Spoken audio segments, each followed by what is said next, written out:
ٹھیک ہے جی، بارک اللہ فیکم، وقت ہو گیا ہمارا.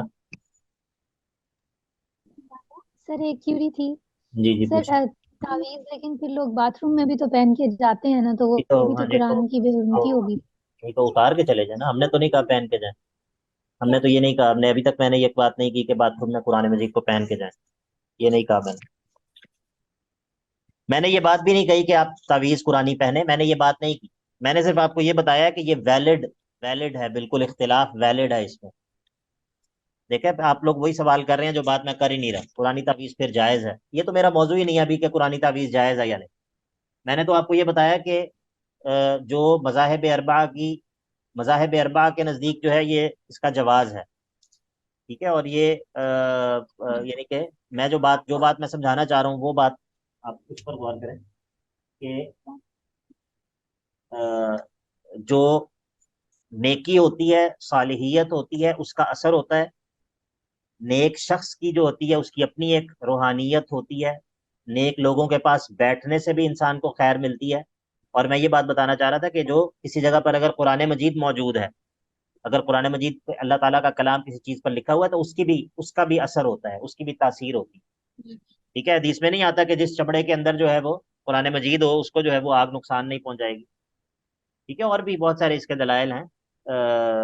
یعنی کہ یہ ابھی میرا موضوع نہیں ہے، لیکن اگر آپ اس موضوع کے اوپر کچھ پڑھیں، سرچ کریں، دیکھیں علماء کی کیا جو ہمارے جو مذاہب اربعہ ہیں، جو مسلمانوں کی علمی جو یعنی کہ مسلمانوں کی جو علمی روایت جو کمپائل ہوئی ہے وہ ان مذاہب کے اندر کمپائل ہوئی ہے. یعنی کہ مسلمانوں کی مین سٹریم جو پوزیشن ہوتی ہے وہ ہمیں ان سے پتہ چلتی ہے. ٹھیک ہے، تو اس کے اندر آپ کو بہت بڑی تعداد ملے گی ان علماء کی، اور آپ کو یہ صحابہ سے اور تابعین سے آثار بھی ملیں گے کہ وہ اس کو استعمال کیا کرتے تھے. ٹھیک ہے، وہ لوگ اس کو اس طرح استعمال کرتے تھے چھوٹے بچوں کے لیے یا ایسے لوگ جو کہ پڑھ نہیں سکتے ان کے لیے. تو یہ اس کا جواز موجود ہے.